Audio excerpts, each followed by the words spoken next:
नमस्कार। आज काफ़ी तूफ़ान छाया रहा सोशल मीडिया में और न्यूज़ चैनल्स पर भी कि हमारी जो राष्ट्रीय महिला आयोग की अध्यक्ष हैं,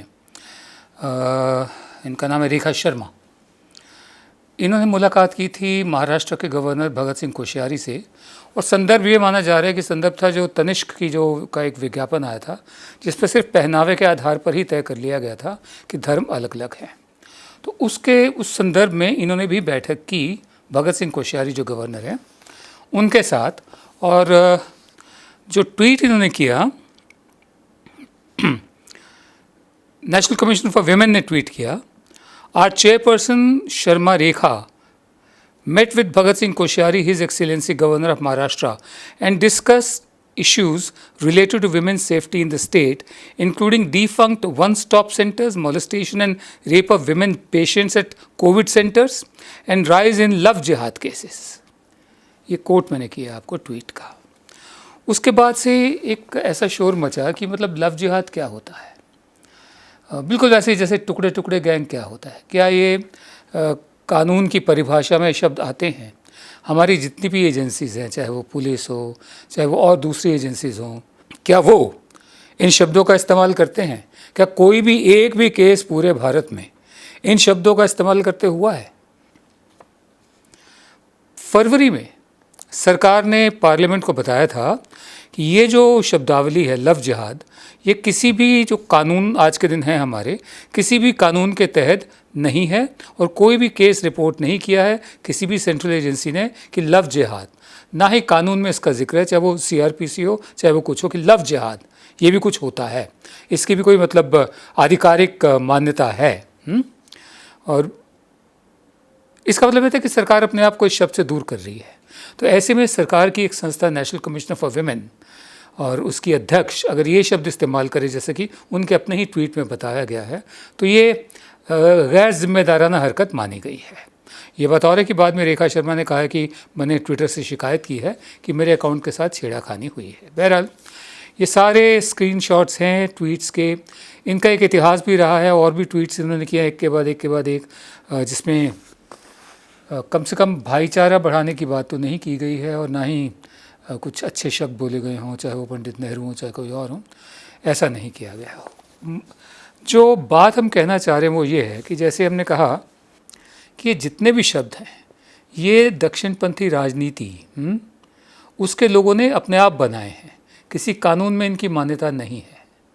टुकड़े टुकड़े गैंग, अवार्ड वापसी gang, urban Naxals, Lutyens gang, Khan market gang, love jihad माने जहाँ एक मुसलमान लड़का हिंदू लड़की से शादी करता है। इन्होंने कहा है कि जहाँ पर आपसी सहमति हो वो नहीं, लेकिन जहाँ बहका कर शादी कर ली जाए, जहाँ पर बहका कर शादी कर ली जाए, अगर रिवर्स हो जाए कि लड़की जो है वो मुसलमान है लड़का हिंदू है, उस पर कोई एतराज़ नहीं है। क्यों? क्योंकि लड़कियों को लेकर वही सोच है कि ख़ानदान की इज़्ज़त वगैरह जो भी जिस पर उनको बड़ा किया जाता है।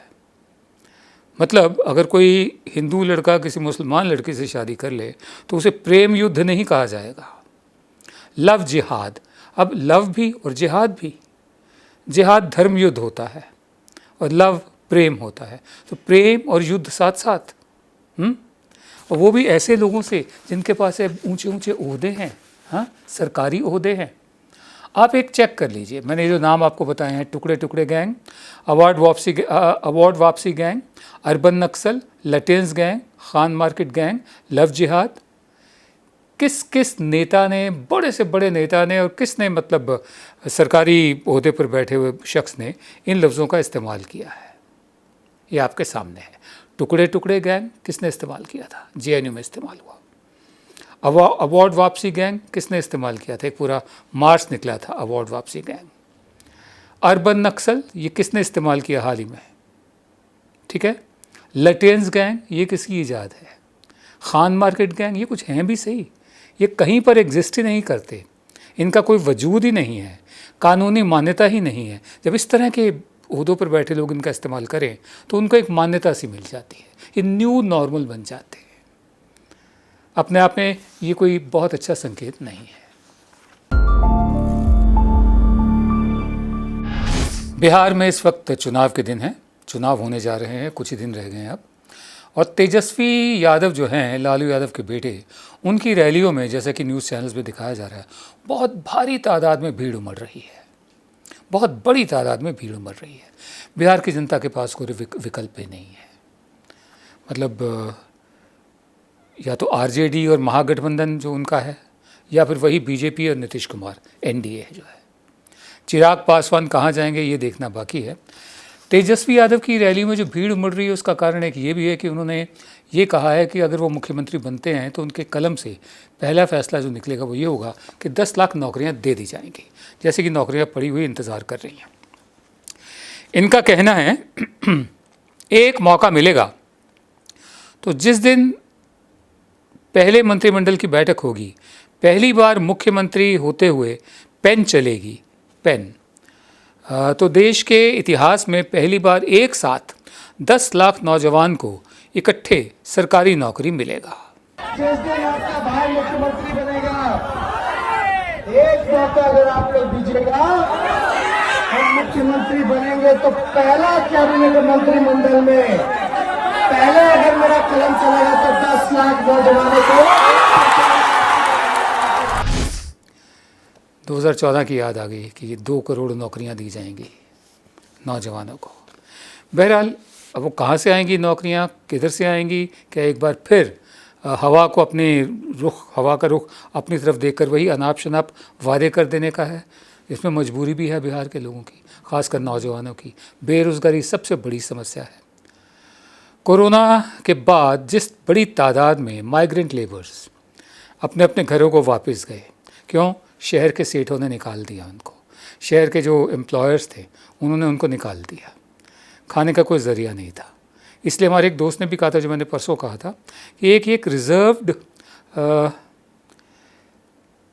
श्रमिक लेबर कैंप बना हुआ है बिहार, मतलब रिज़र्व्ड वर्कर्स लेबर कैंप है जो बिहार पूरे देश को मज़दूर सप्लाई करता है। तो ऐसे में जो एक पोल भी आया है, CSDS बिहार का ये इन्होंने पोल किया है।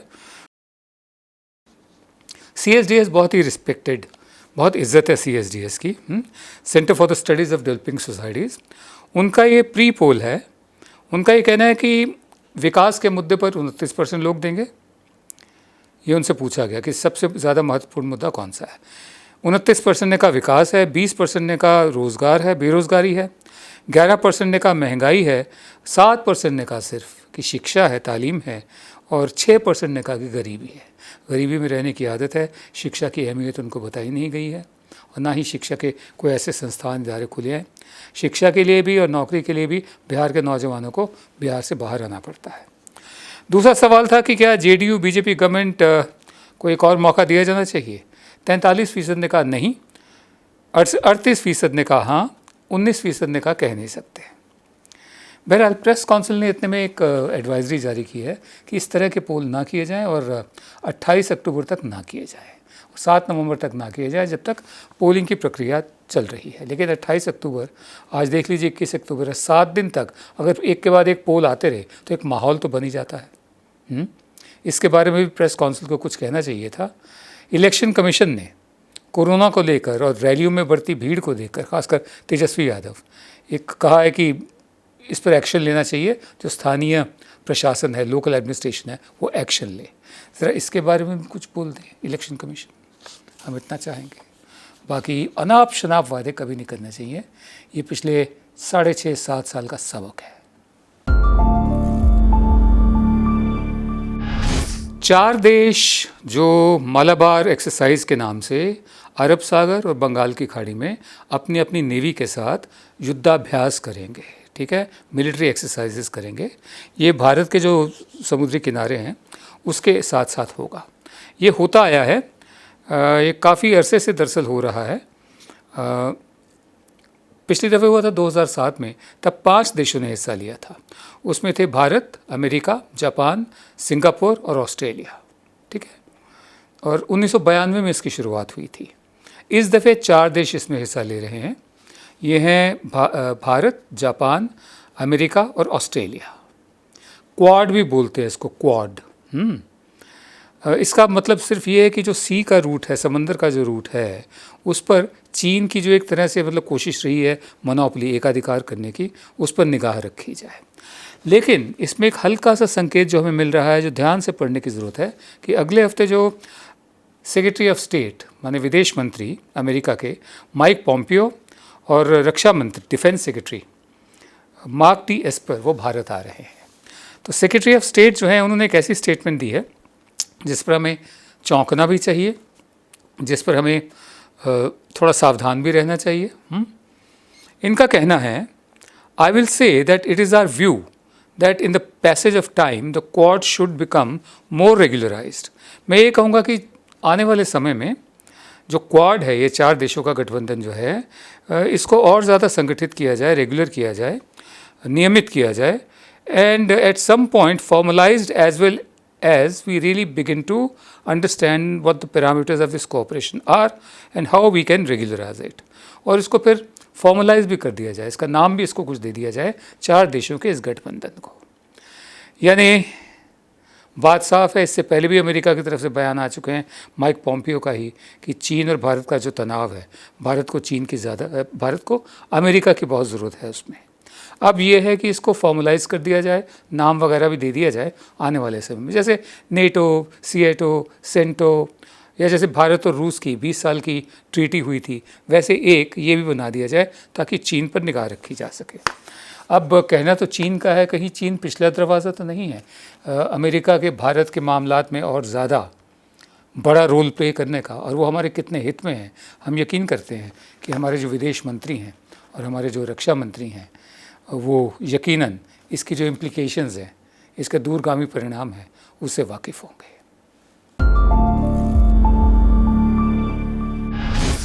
हमेशा की तरह आज का शो का समापन एक कविता से। कविता है जनाब नौशाद नूरी की। नौशाद नूरी साहब का नाम ज़्यादा जाना पहचाना नहीं है। ये 1952 में लिखी थी उन्होंने, ये बांग्लादेश के कवि हैं, और इन्होंने कविता लिखी थी मोहनजोदड़ो पर, जिसे लोग अक्सर मोहनजोदाड़ो बोल देते हैं। ना मोहन का इससे कोई ताल्लुक है, जो कृष्ण का नाम है, और जो भी नहीं है ये, और दाड़ो भी नहीं है। मोहनजोदड़ो, जो मर गए हैं उनका दड़ा, सिंधी में यानी टीला, उनका जो मर चुके हैं उनका टीला, मुर्दों का टीला, माउंड ऑफ द डेड। तो ये सभ्यता 2500 BCE 2500 BC में शुरू हुई थी, के करीब शुरू हुई थी, और फिर 1900 तक आते आते 1900 BCE तक आते आते ख़त्म हो गई थी, यानी 600 साल तक ये चली थी। अब ये कैसे ख़त्म हुई? क्या कोई मुसीबत आ गई थी, कोई महामारी आ गई थी, कोई हमला हो गया था, या सिंधु नदी जिसके किनारे पर ये है या थी पहले, उसने अपना रुख बदल लिया था, वो दूर चली गई थी क्या सिंधु नदी? क्या वजह थी अभी तक मालूम नहीं चल पाया। अभी तक इसकी लिपि भी पूरी तरह से क्रैक नहीं हुई है।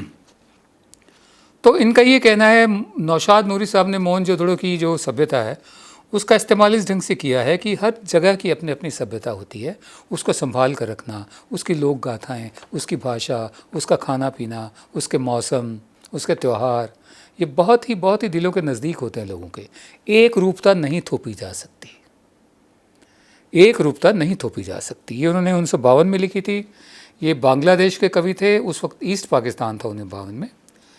तो इन्होंने ये कविता है, हो सकता है कोई तूफ़ान, हो सकता है कोई तूफ़ान। अभी सोच रहे कि एक सभ्यता ख़त्म क्यों हुई? हो सकता है कोई तूफ़ान, हो सकता है कोई दरिया, हो सकता है कोई फसादी, हो सकता है कोई लुटेरा, शहर तमद्दुन धूल के नीचे। शहर की जो सभ्यता है, नागरिक सभ्यता, वो धूल के नीचे है। क्या कारण हो सकता है उसका? हो सकता है कोई तूफ़ान, हो सकता है कोई दरिया, हो सकता है कोई फसादी, हो सकता है कोई लुटेरा, शहर तमद्दुन धूल के नीचे। धूल के नीचे बोली भाषा, और इसे तारीख नवीसो, लोग कहे मुर्दों का टीला। ये मुर्दों का टीला क्यों है? अभी इतनी जीवंत सभ्यता की निशानियाँ इसके नीचे दबी हुई हैं, वो दब गई क्यों? हो सकता है कोई तूफ़ान, हो सकता है कोई दरिया, कोई फसादी था, कोई लुटेरा था, कोई महामारी थी, और इसे तारीख नवीसो, लोग कहें मुर्दों का टीला। कोई वबा तो फूटी थी, कोई महामारी तो फूटी थी, कोई बला तो टूटी थी, मेरे शहर के रहने वालों, अपनी पोथी अपनी गीता, अपनी अपनी लोक कथाएं, अपनी अपनी गीती माला, अपना अपना हरफ तहज्जी। हरफ तहज्जी का मतलब ये है कि जो शब्द विन्यास होता है, हम कविता लिखते हैं, ये भी हरफ तहज्जी ही है, शब्द वाक्य बनाना। मेरे शहर के रहने वालों, अपनी पोथी अपनी गीता, अपनी अपनी लोक कथाएं, अपनी अपनी गीती माला, अपना अपना हरफ तहज्जी, अपनी अपनी बोली भाषा, पत्ते पत्थर पोस्त, पोस्त माने चमड़ा, स्किन, पत्ते पत्थर पोस्त पैपिरस, तांबे लोहे पर लिख रखना, तांबे और लोहे पर लिख रखना। वही वबा फिर फूटी है, महामारी आई है, वही बला फिर टूटी है। इसलिए अपने अपनी पहचान को बचा कर रखना बहुत ज़रूरी है, एक रूपता नहीं थोपी जा सकती। नमस्कार। अब खबरें पाइए सबसे पहले हमारे मोबाइल न्यूज एप्लीकेशन पर। एंड्रॉइड या iOS प्लेटफॉर्म पर जाइए, HW न्यूज नेटवर्क को सर्च कीजिए, डाउनलोड कीजिए और अपनी सुविधानुसार भाषा का चयन कीजिए। खबरों की भीड़ में अपने काम की खबर पाते रहिए।